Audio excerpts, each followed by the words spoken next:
नमस्ते। हम पढ़ेंगे बीए तृतीय वर्ष जो फाइनल ईयर है वो हिंदी साहित्य में राजस्थान विश्वविद्यालय में द्वितीय प्रश्न पत्र में एक रस टॉपिक लगा हुआ है। उस रस टॉपिक में हम देखेंगे उसकी परिभाषा क्या है और उसके अवयव और तत्व कौन कौन से हैं। तो पहले हम देखेंगे कि रस होता क्या है।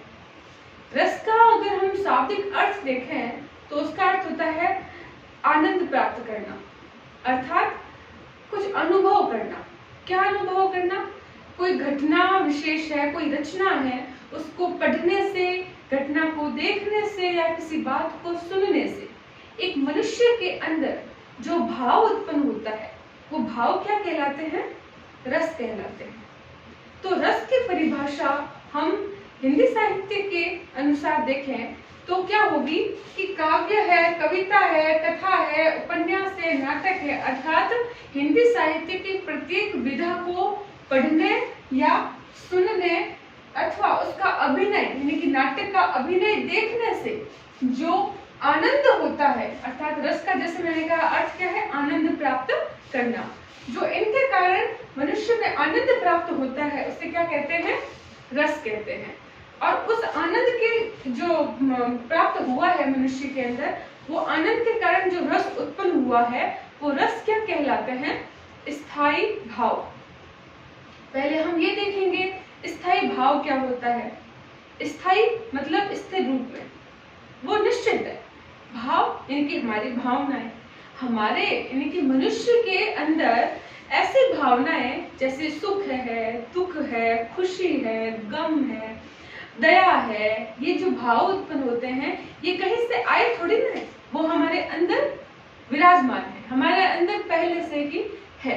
लेकिन वो परिस्थिति के अनुसार क्या हो जाते हैं?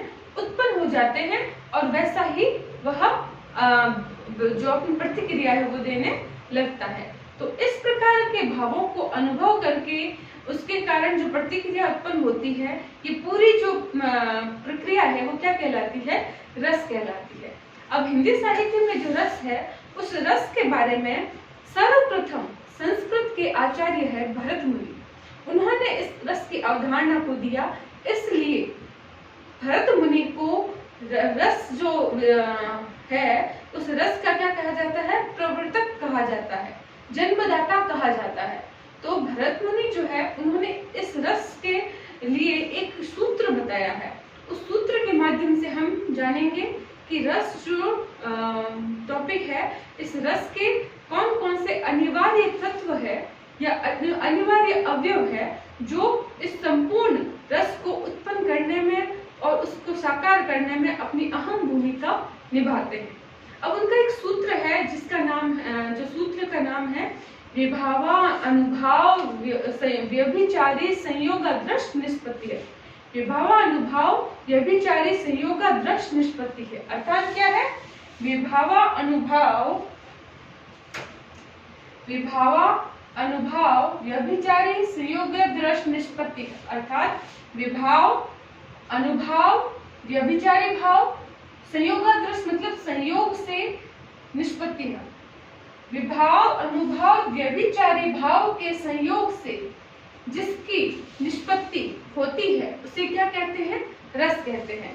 भरत मुनि की इस परिभाषा को सूत्र के बाद हम ऐसे लिखेंगे जिसके अंदर विभाव, अनुभाव और व्यभिचारी भाव के संयोग से जब जो अनुभव उत्पन्न होता है उसे क्या बोलते हैं? क्या बोलते हैं? रस बोलते हैं।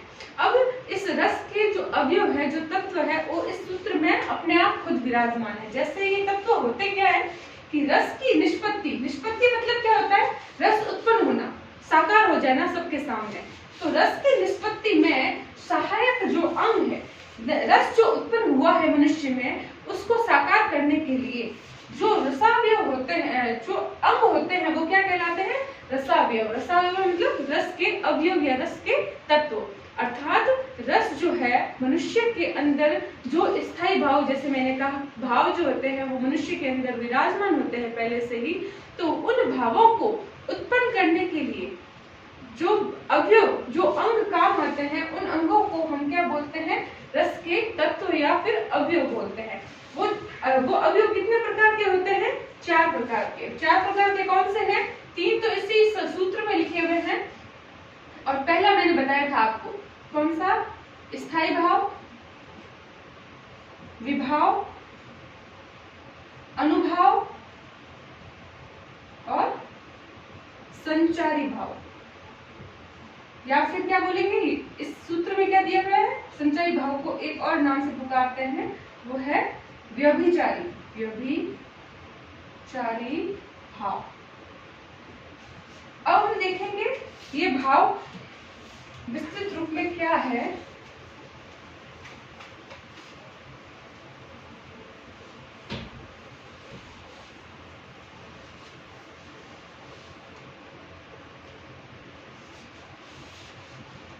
जैसे मैंने कहा 4 अंग है। पहला अंग क्या है?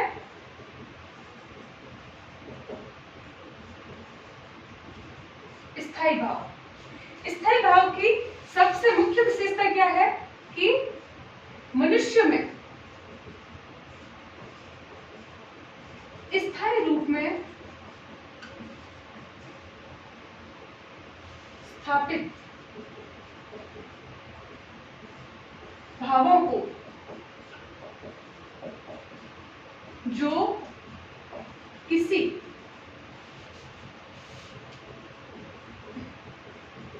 परिस्थिति विशेष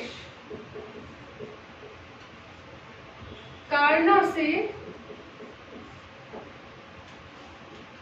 उत्पन्न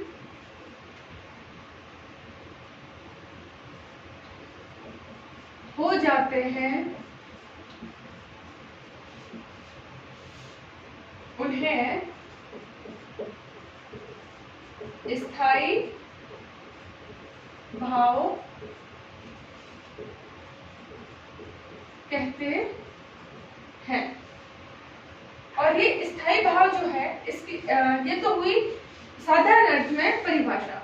अगर हम इसके स्थायी भाव की साहित्यिक भाषा परिभाषा देखें तो उसकी परिभाषा क्या है कि वे शाश्वत या मूलभूत वासनाएं जो सहृदय के अंतःकरण में स्थायी रूप में विद्यमान रहती है, उन्हें क्या बोलते हैं? स्थायी भाव। ऐसे ही दूसरा जो तत्व है, वो दूसरा तत्व क्या है? विभाव। सॉरी, इस विभाव से पहले हम स्थायी भाव को पूरा पढ़ लेते हैं। अब स्थायी भाव के बारे में जैसे मैंने कहा कि ऐसे भाव जो मनुष्य में स्थायी रूप में हमेशा विद्यमान है, लेकिन कुछ परिस्थिति घटने पे वो उत्पन्न होते हैं। जैसे मैंने किसी राह चलते राहगीर को, एक गरीब को पत्थर मारते देखा और वो बड़ा कष्ट में था और उसका कष्ट बढ़ गया, और उस कष्ट को देखकर मेरे अंदर क्या, उसके प्रति क्या जगा? दया का भाव जगा। तो दया का भाव मेरे अंदर था, लेकिन मैंने वो जब परिस्थिति देखी तो उस परिस्थिति के कारण मेरे मन में उस व्यक्ति के लिए दया की भावना उत्पन्न हुई। तो वो दया की भावना जो थी वो उत्पन्न होने का कारण क्या था? उसके द्वारा पत्थर मारने पर, और वो पहले से ही उस विकट परिस्थिति में है और उसमें भी मनुष्य की संवेदनाएं जिस तरीके से खत्म होती जा रही है, तो उनका व्यवहार उनके लिए जो किया जा रहा था वो मेरे अंदर दया का भाव उसके लिए उत्पन्न करता है। तो दया का भाव कहीं से लाई तो नहीं मैं, वो मेरे अंदर ही था, लेकिन किसी की परिस्थिति को देख के वो उत्पन्न हुआ। जैसे मैं कहूँ कि जलेबी को देखकर मेरे मुंह में पानी आया, या फिर देखूं या सुनूं या पढ़ूं, तो ये चीज थी कारण की रस कैसे उत्पन्न होता है।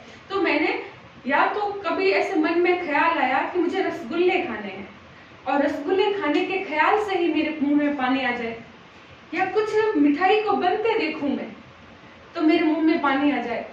तो इससे क्या हुआ? मुझे भूख का एहसास हुआ। भूख का एहसास सोचने, देखने या सुगंध को सूंघने से होता है। तो मेरे अंदर वो स्थायी भाव था, भूख का अनुभव लगना मेरे अंदर था। तो वह परिस्थिति के कारण क्या हो गई? और बढ़ गई। तो ये क्या हो गया? ये रस है। मैं कहूँ मुझे हंसी आने का कारण, अभी मुझे कोई कह दे कि आप हंसो, तो हंसने का कोई तो कारण होना चाहिए। एक तो कोई कारण होता है, या किसी बात के कारण हम हंस लेते हैं। जैसे हम किसी राह चलते ऐसे व्यक्ति को देख ले जिसका शरीर बड़ा बेडोल है, तो उसको देखने मात्र से हमें क्या आ जाती है, हंसी आ जाती है। तो एक उदाहरण दूंगी मैं आपको, जिसे कहेंगे अपन, जब हंसी आई तो उसे क्या बोलेंगे, हास्य रस। तो मैं आपके सामने पूरा एक्सप्लेन करके बताती हूँ। एक व्यक्ति है, उसके बाल नहीं है, वो गंजा है, और यहाँ पे एक चोटी है, जाहिर सी बात, एक पंडित है। उसकी तोंद इतनी बड़ी है कि यहाँ से शुरू होके घुटनों को छूती है, और जब वो चलता है तो तोंद जो है वो कभी इधर जाती है तो कभी इधर जाती है, अर्थात उसकी तोंद हिलती है, और चोटी उसकी इतनी लंबी है कि वो भी उसके साथ हिल रही है।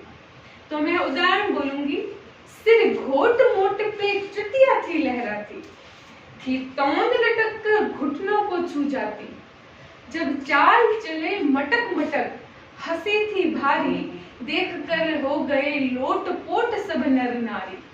मतलब अब उसका इतना विशालकाय स्थूल शरीर है, उसको देखने से लोगों के मन में अपने आप ही हंसी जो है वो निकल जाती है। तो इसके कारण हास्य रस जो उत्पन्न हुआ, उसका कारण क्या है, उस बेडोल से शरीर को, शारीरिक रूप के आकार को देखकर उनके अंदर जो रस उत्पन्न हुआ वो क्या है, हास्य रस है। ऐसे ही मनुष्य के अंदर स्थायी रूप में भाव जो रहते हैं, और वह भाव परिस्थिति के कारण उत्पन्न हो जाते हैं, और वह उत्पन्न भाव ही क्या कहलाता है, रस कहलाता है। तो स्थायी भाव के बारे में आप जान चुके हैं। ऐसे ही स्थायी भाव जो है उसके बारे में कहा जाता है, स्थायी भाव कितने प्रकार के होते हैं, 9 प्रकार के होते हैं। और इसके बारे में आप आगे जब पहले तत्वों की चर्चा कर लेते हैं, फिर स्थायी भावों का पूरा विस्तृत अध्ययन करेंगे, तब हम देखेंगे कि 9 प्रकार के स्थायी भाव कौन से होते हैं और उसकी विस्तृत चर्चा देखेंगे। अब दूसरा देखते हैं हम विभाव।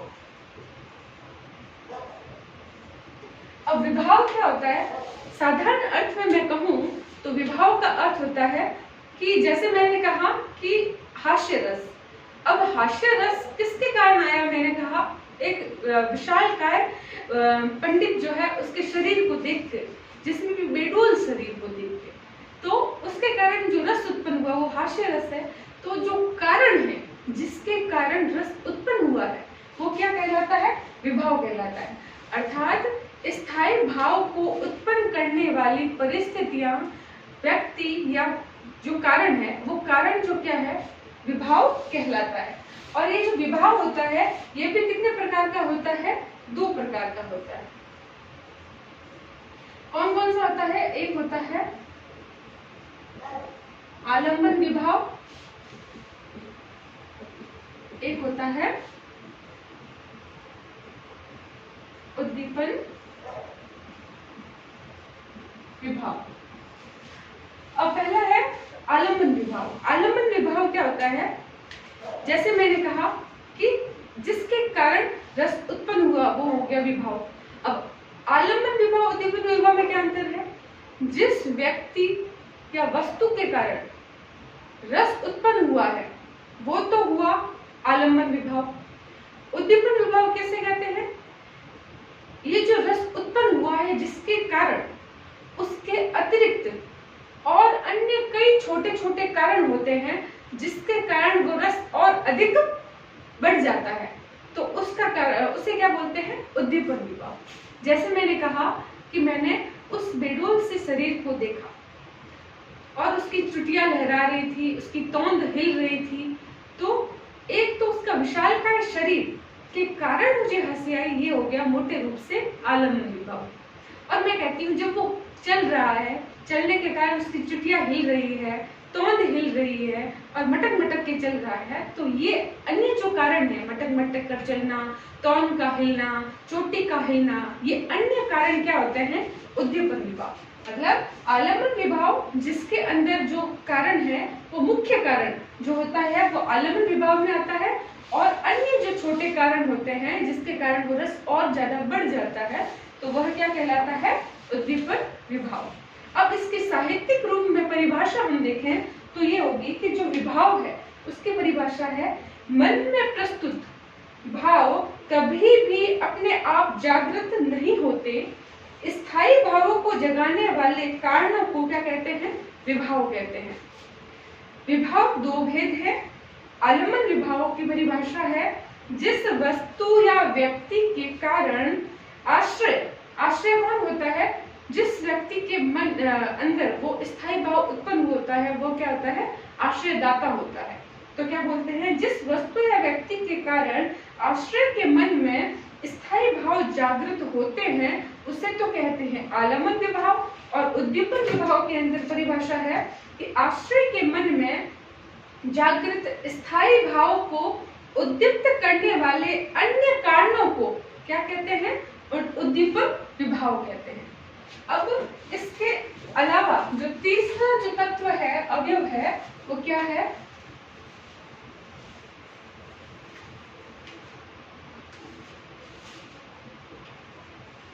तीसरा तत्व है अनुभव। विभाव हो गया, स्थायी भाव हो गया है। अब तीसरा तत्व है अनुभव। अनुभव क्या होता है? जो रस उत्पन्न हुआ है एक व्यक्ति विशेष में, उस व्यक्ति विशेष में जो रस उत्पन्न हुआ है, उस रस के उत्पन्न होने के पश्चात उसकी जो शारीरिक प्रतिक्रिया होती है, जो शारीरिक चेष्टाएं होती है, वो क्या कहलाता है? अनुभव कहलाता है। जैसे मैं आपको एक उदाहरण दूं,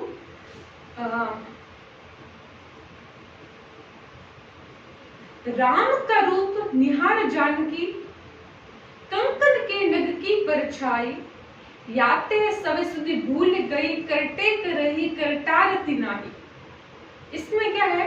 अशोक वाटिका के अंदर जब राम सीता को देखते हैं और सीता राम को देखती है, तो राम का रूप निहार जानकी, कंकन की नग की परछाई, जब जानकी जो है अपने कंगन में जो नग है, उस नग की परछाई में जब श्री राम का रूप निहारती है, तो उस रूप को निहारने के बाद वो एक टक उस राम को देखती ही रहती है। और ये सब सुध बुध जो उसके साथ सखियां आई है, जो भी उसके इर्द गिर्द चल रहा है, उस सब सुध को वो क्या हो जाती है? भूल जाती है। तो उसके कारण श्री राम के परछाई मात्र को देखने के कारण वो अपने हाव जो क्रियाएं थी वो उन क्रियाओं को करना भूल जाती है और एक टक उनको निहारती रहती है। तो उसके कारण जो उसके अंदर, सीता के अंदर जो भाव उत्पन्न हुआ है वो क्या हुआ है? प्रेम। तो यह प्रेम का जो भाव है, ये प्रेम का भाव किस रस में आता है? श्रृंगार रस में। तो हमारे मन में जो हमारे शारीरिक रूप में हमारे मनुष्य के अंदर जो प्रेम उत्पन्न होता है, उस प्रेम को श्रृंगार रस की कोटि में रखा जाता है। और अब जैसे मैंने आपको बताया कि स्थायी भाव क्या हो गया? प्रेम। प्रेम मतलब रति भाव, रति भाव को प्रेम कहते हैं। और इसका रस कौन सा हो गया? श्रृंगार रस हो गया। उसके बाद जैसे मैंने दूसरा तत्व आपको बताया था, क्या बताया था? विभाव। विभाव के अंदर क्या था? जिसके कारण रस उत्पन्न होता है। तो किसके कारण रस उत्पन्न हुआ है? श्री राम को देखने के कारण सीता में क्या हुआ है? प्रेम तत्व उत्पन्न हुआ है। तो विभाव यहाँ पे क्या हो गया? श्री राम को देखना। अब जैसे मैंने आपको बताया कि विभाव के दो तत्व है, दो भाग है। कौन कौन से? आलम्बन विभाव और उद्दीपन विभाव। तो आलम्बन विभाव तो क्या हो गया कि श्री राम का रूप जो है उसी के कारण क्या हुआ है? सीता के अंदर वह श्रृंगार रस उत्पन्न हुआ है। लेकिन अब मैंने जैसे बताया था उद्दीपन, उद्दीपन विभाव किसे कहते हैं? राम के रूप को देखने के बाद जो अन्य और कारण होंगे, जिसके कारण वह जो प्रेम तत्व है, जो प्रेम भाव उत्पन्न हुआ है, वो और ज्यादा बढ़ेगा। वो कारण क्या है?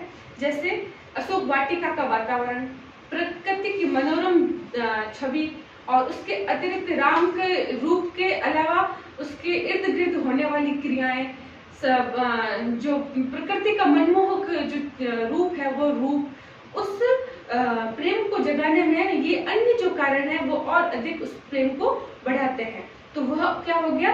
उद्दीपन विभाव हो गया। अब जैसे हम बात कर रहे हैं अनुभव की, तो अनुभव में क्या हुआ कि अब सीता का एक टक उस कंगन के नग के अंदर देखना, बिना पलक झपकाए उसको देखना, तो पलक का न झपकाना, अपनी सुध बुध का खोना, एक टक उनको देखना, और अपने आसपास के होने वाली क्रियाओं की खबर न रखना इत्यादि जो कारण है, जो वो तो हो गए क्या, उद्दीपन विभाव। और एक टक देखना क्या हो गया, अनुभव। अर्थात कहेंगे कि सीता ने जो शारीरिक रूप से जो प्रतिक्रिया दिखाई है वो क्या है, एक टक देखना। तो सीता का राम को एक टक देखना, पलक न झपकाना क्या हो गया, अनुभव हो गया। अर्थात साधारण रूप में कहेंगे तो रस के उत्पन्न होने पर जो मनुष्य की जो शारीरिक चेष्टाएं हैं, वो चेष्टाएं क्या कहलाती है, अनुभव कहलाती है। साहित्यिक परिभाषा देखें तो क्या होगी, स्थायी भावों को प्रकाशित या व्यक्त करने वाली, जो स्थायी भाव है जैसे श्रृंगार को व्यक्त और प्रकाशित करने वाली आश्रय की, आश्रय कौन है, सीता, आश्रय की चेष्टाओं को क्या बोलते हैं, अनुभव कहते हैं। अब ये चेष्टाएं जो होती है, शारीरिक चेष्टा या कहेंगे अनुभव, ये कितने प्रकार के होते हैं, 4 प्रकार के होते हैं। एक होता है कायिक अनुभव, एक होता है वाचिक अनुभव, एक होता है आहार्य अनुभव, और एक होता है सात्विक अनुभव।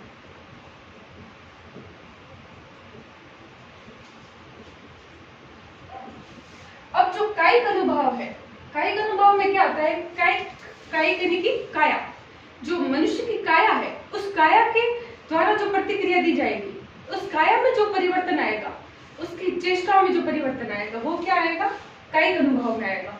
वाचिक, उसके बोलने में जो परिवर्तन आएगा उस रस के उत्पन्न होने पे, जैसे सीता का बोलना बंद हो जाना, एकदम चुप्पी साध लेना, कायिक अनुभव। शारीरिक रूप से स्तब्धता, मतलब स्थिर हो चुके हैं, एक टक उसकी पल के बिना झपकाए उस राम के रूप को देख रही है, कायिक अनुभव हो गया, यानी कि काया में जो परिवर्तन आया।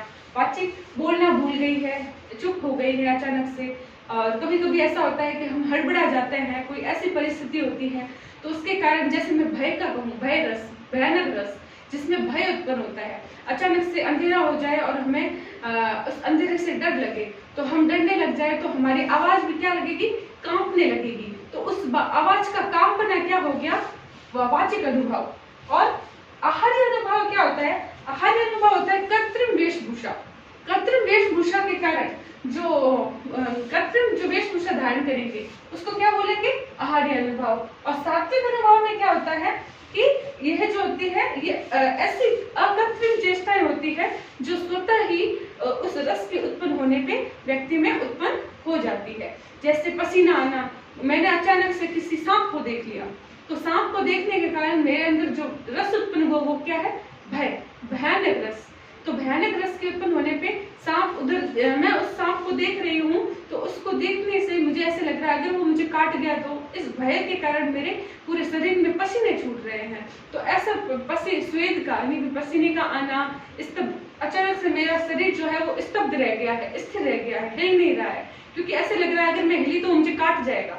तो यह जो स्थितियां होती है वो किसके अंदर आती है, सात्विक अनुभव में आती है। अब अगला हम देखेंगे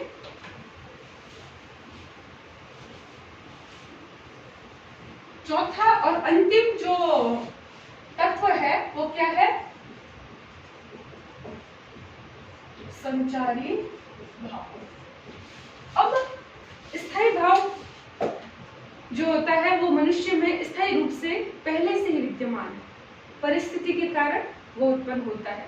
लेकिन जब हम देखते हैं कि जैसे सीता के मन में राम के रूप को देखकर जो प्रेम उत्पन्न हुआ, उस प्रेम के साथ में सीता में लज्जा, और लज्जा के अतिरिक्त उनमें शर्माना, लज्जा, उत्सुकता किस चीज की, श्री राम के रूप को देखने की, फिर भी उनके अंदर लज्जा और शर्म है। तो ये अन्य और छोटे छोटे भाव जो है वो सीता के उस परिस्थिति के कारण जो रस उत्पन्न हुआ है उसके साथ वो उत्पन्न होते हैं। लेकिन वह ऐसे बुलबुले, पानी का बुलबुला जो होता है वो उत्पन्न होता है और कुछ ही समय में मिट जाता है। ऐसे ही संचारी भाव भी क्या होते हैं, पानी के बुलबुलों के समान, पानी के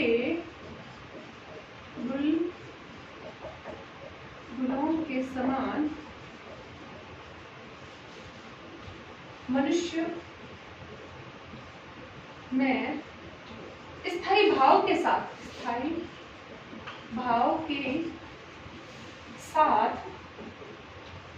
उत्पन्न होते हैं और कुछ ही समय बाद शांत हो जाते हैं।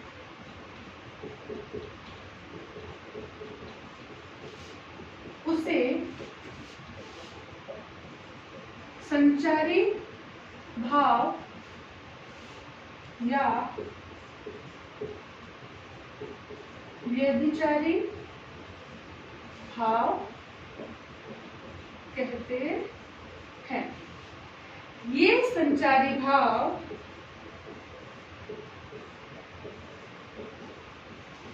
तैंतीस प्रकार के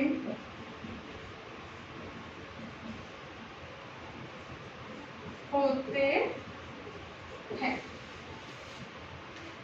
और इसकी अगर हम साहित्यिक परिभाषा देखें तो क्या होगी? वे भाव जिनका अपना स्वतंत्र अस्तित्व नहीं होता, फिर भी वे स्थायी भाव के सहायक होकर उन्हें और अधिक तीक्ष्ण करने का कार्य करते हैं। ये जल की तरंगों की भांति मन में संचारित होकर लुप्त हो जाते हैं। उन्हें क्या बोलते हैं? संचारी भाव। इस प्रकार हमने देखा रस की परिभाषा, रस के जो तत्व है, चार तत्व, उन चार तत्वों की परिभाषा और उनके भेद।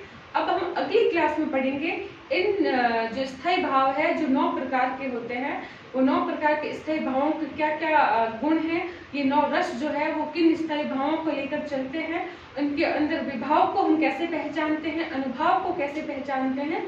तो उस इन तत्वों के आधार पर हम 9 रसों की चर्चा करेंगे। आपको इस टॉपिक में जो पढ़ा रही हूँ, इसमें आपको कोई भी समस्या, कुछ भी प्रश्न उठता है तो आप कमेंट बॉक्स में मुझे लिख सकते हैं। धन्यवाद।